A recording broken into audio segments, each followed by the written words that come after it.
You are getting ready to listen to the voice of Dr. Rhadi Ferguson, 2004 Olympian, four-time national judo champion, Brazilian Jiu-Jitsu black belt, author, speaker, and coach.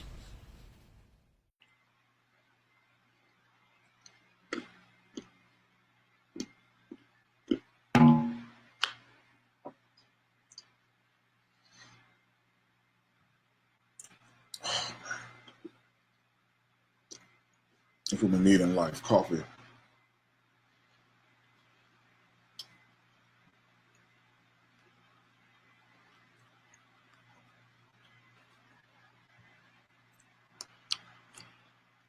Good morning.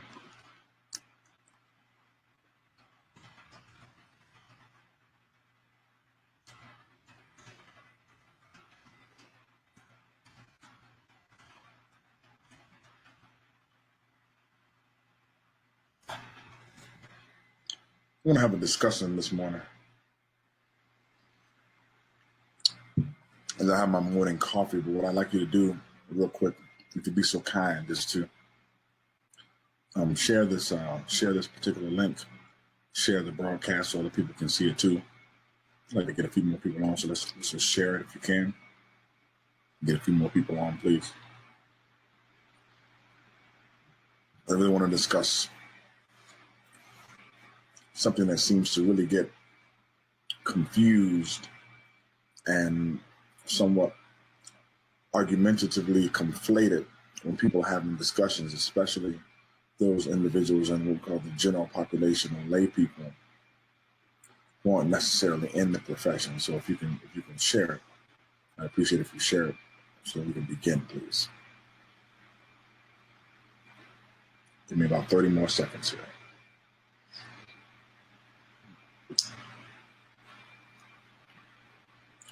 So, if I ask you guys who placed second to Usain Bolt in his last race, some of you probably don't remember.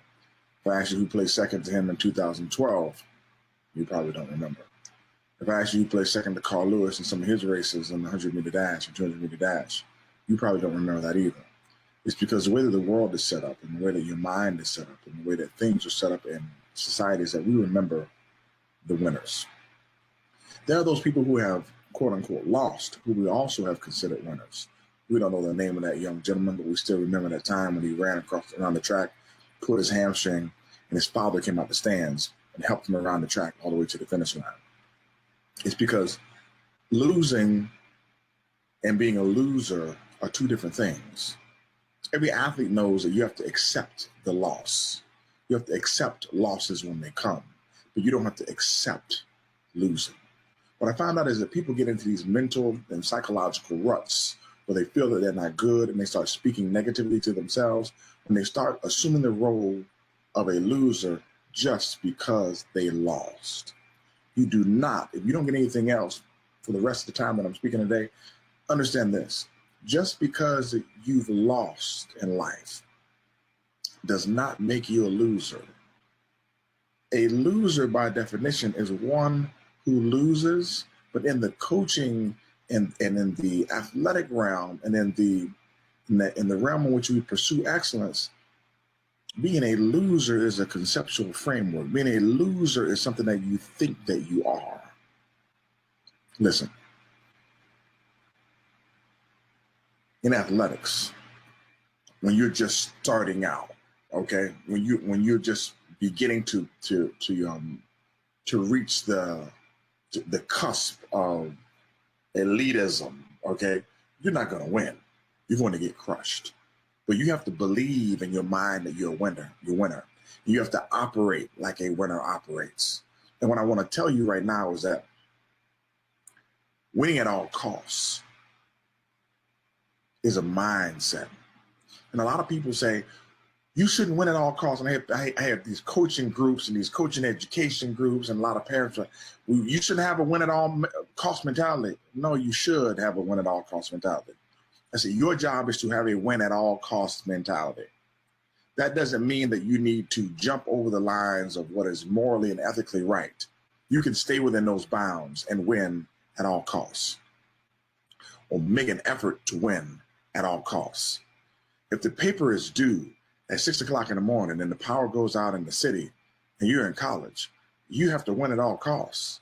You have to drive to the next town or catch a ride or Uber or do something to get that paper done and to get that in at all costs. It has to be done. No, you can't go online and buy a paper or have someone write a paper for you, because that is not morally nor ethically sound. That's like saying winning at all costs is like trying to get a 6-year-old to go take some pills or steroids in order to win. That's not what we're doing. But winning at all costs is a mentality that person or that child or that athlete needs to know that there are certain times when you don't feel well. There are certain times when things are hurting. There are certain times when things are sore. You need to find a way to work around those things, and you need to win. More often than not, if you all looked at Carrie Strug she's an Olympic gold medalist, with a general population lens, you would say that what she did at the Olympic Games bordered on child abuse. The young girl broke her ankle with a hairline fracture. Instead of her coach pulling her out, she went out on the runway, and she did a vault again, and then flipped through the air, and then came down on her leg, partially on her leg that was already broken and on her leg that was well. Listen, that's an abusive situation if you want to look at it like that. That's a win at all cost situation if you want to look at it like that. But I always caution people, and tell them this: do not look at an elite population or a special population thing through a general population lens. Your general population lens is not going to see it the same way. Your general population lens is not going to understand what it is you're watching. So you have to be very careful. When you, case in point, let's say you decide to go to graduate school and you have children and you're in a relationship with a significant other. Once you sign up for that program, you have signed up to win at all costs. And that is why you need to have a discussion with your family before you jump in those programs. I have seen many significant others left on the side of the road when people begin graduate programs. Why? Because it is an all-cost situation. And those people aren't stopping until they get what they came there for. At all costs. Everybody in the house needs to get in line with the program. Everybody in the house needs to understand that this is what mommy or daddy is doing, and we're doing this at all costs. If we got to let go of the steak and eat the peanut butter and jelly sandwiches, if there's no peanut butter and jelly time more than a couple nights a week because we got to get some work done, then that's what happens. And we got to do what we got to do at all costs. That doesn't mean we behave morally and ethically unsound, but it does mean that we are doing what is necessary, not trying to do what is necessary. Excuse me, we're going to do what is necessary in order to win. Don't, excuse me, let me have another hit of coffee. The worst thing many of you parents and coaches can do to children is preach a gospel of mediocrity. Many of you preach a gospel of mediocrity. And that gospel of mediocrity is not going to help the welfare of your child. That gospel of mediocrity is not going to help the welfare of society. You all speak and preach mediocrity. When B's come in your household or C's, you tell them, oh, that's good. You gave a great effort. One of my kids asked me in the dojo the other day. He said, Dr. Ferguson. I said, yes. He said, are you still gonna get on me? Because even if I make a B, even if I try my hardest, I said, yes, sir, I certainly am. I'm gonna sit you down. I'm gonna tell you how proud I am of you and how proud I am of the effort that you gave and that you gotta be. I said, and then I'm gonna set that clock for 5 minutes and then we're gonna get it down because you didn't get an A. And he dropped his head down. And my dad looked at him and he said, hey, buddy, that's how it goes. My dad played professional football. He said, they can give you the handoff on 4th and 3, and you could give the greatest effort in the world and only gain 2 yards. He said, and that's still a turnover. He said that nobody's going to pat you on your head when you get to the sideline because you did not pick up the first down. You know you gave an effort. Your teammates know you gave an effort, but you still didn't pick up the first. And that, at the end of the day, is the bottom line. When you get up to go to work, nobody cares how sick you are. Don't care. Nobody cares if something happened to one of your friends the night before. Somebody passed away. Nobody cares. Nobody cares. You see these guys in the NFL, their parents die the week of the game, they play on Sunday. Yes, they play on Sunday. Why? Because the team has to win. Arnold Schwarzenegger tells the story all the time in his when he speaks, and he told it in his documentary Pumping Iron. He was getting ready for the Olympia, and his father died, and his mom asked him, was he coming back home? He said, for what? He's already dead. That's exactly what he said. And he got ready for the Olympia, and he won. Now, let me tell you something. Oh, what's going on, Marisol? How are you? I got to talk to you later. I tore my hamstring last week. I'm not happy about it. I got another divot in my leg. We'll rap about it. Listen.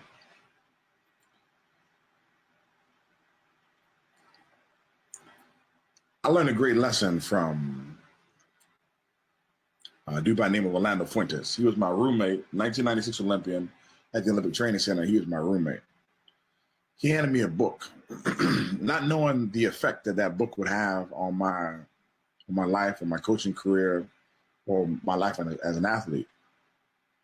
He handed me a book by a guy by the name of Dr. Bob Rotella called Golf is a Game of Confidence. And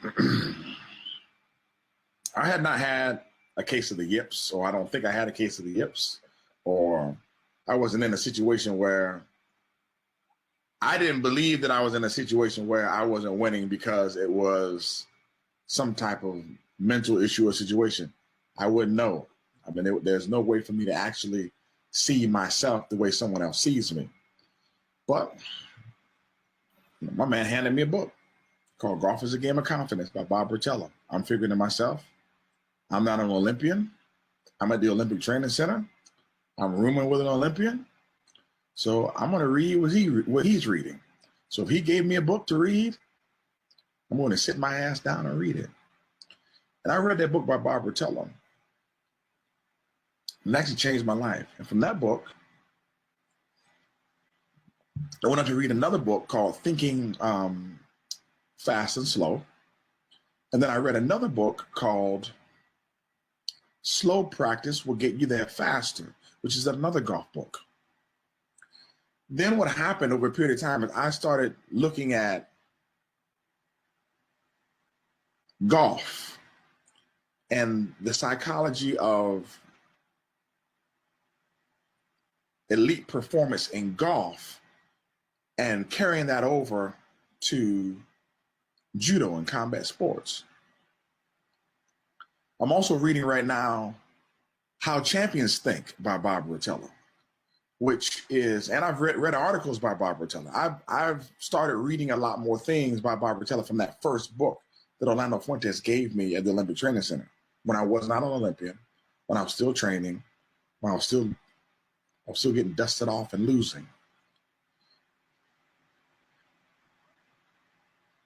The one thing that Bob Rotella talks about, and the reason why I say that book changed my life, because that book brought me to where I am now, okay? But he talks about in this book how champions think. It's not a popular thing with people. He said champions have a singular mindset and a singular focus.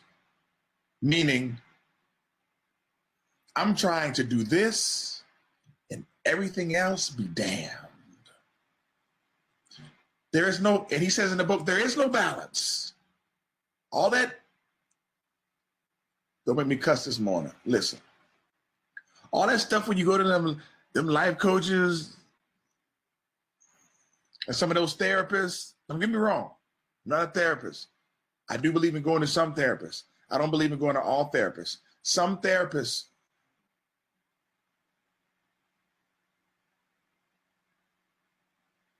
let me say this.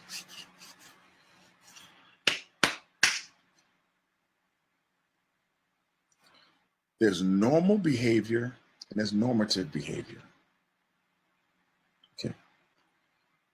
In the circle of people that I deal with, the behaviors that we have are normal. To me, to those particular people. To everyone else, it's not normal behavior. To them, it's abnormal.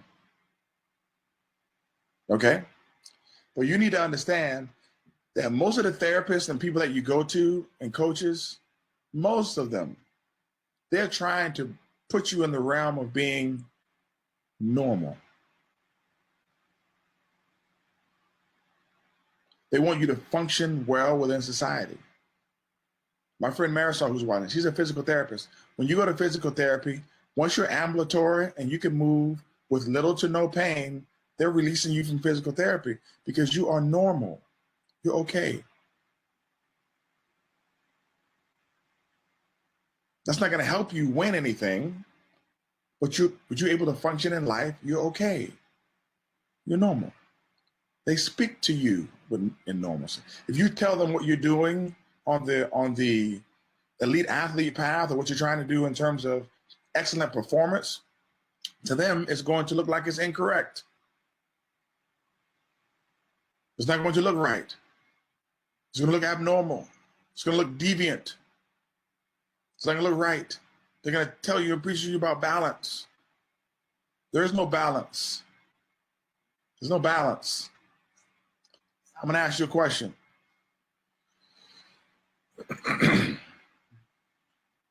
Michael Jordan, great balance in life, world-class dad, great father, top of the shelf husband, or badass basketball player? Let me know. Larry Bird, Tiger Woods, Usain Bolt. I'm waiting. I'm waiting for these. I'm waiting for these people that have this great balance that you speak of, who are elite performers. It doesn't happen. It does not happen. There's no balance. There's no balance. Let me see what you say, Brother Skiff. What is that? Just training through the pain and training through injury. Right. It's normal. Accepting pain is normal. Like I wake up every morning and everything hurts. And it's normal. I told my wife I have not felt good getting out of bed since 1991, probably my junior year in high school. Other than that, I haven't been normal. Marisol says, depends on the patient and the prior level of function. We rehab athletes in a totally different, right. You have to rehab athletes in a totally different manner than the general public because their norm is different than the general population's norm. They have a different goal. They're willing to put up with more. Listen, this is true, Marisol. You know this. Athletes are willing to put up with more pain in therapy than normal people in order to get where they need to go. Because sometimes, and this has happened to me, sometimes the injury still hurts, but I can function at a high enough level. So the therapy is not to heal what's going on. The therapy is so that I can get the therapy to do what I need to do. So yes, it's all messed up. And you did this for me when you helped me to get ready for the strike force, when I had that hamstring pull. Like the hamstring was pulled. The hamstring wasn't going to heal up in time. I needed the therapy from you in order to go out there and function. And most people wouldn't do that. It's just abnormal. But the mindset, there you go. Come on now, Marisol. Come on through with it. Come on through with it, Bishop. The mindset is different. And that's why you cannot listen to people who tell you, you shouldn't have a win at all cost mentality. I want to say something right now on my Facebook Live, but I'm not going to say it today because I'm trying to make sure that this video can get passed along. But there's something that you should tell people when they tell you that Yeah, my hamstring was torn, man. So there's something you should tell people when they tell you that you shouldn't have a win at all cost mentality. You should really tell them something. But what we're gonna say today is you should tell them, say, get behind me, Satan. That's what you should say. That's what we're going with today. I got something else that I want to say. Y'all know what I really want to say, but I'm not gonna say it because I'm on my Facebook Live today. But I got some other stuff that I usually say during that time, but I'm not gonna say it. But I do usually say it. I'm not gonna say it. But I'm telling you, winning at all costs is the right thing to do. As long as those costs are moral and ethical. You can stay within moral and ethical confines and be just fine. You don't have to break down the barriers of being moral or being ethical. You don't have to do it. But you should win at all costs. So, winning at all costs is okay. People who don't think that winning at all costs is okay,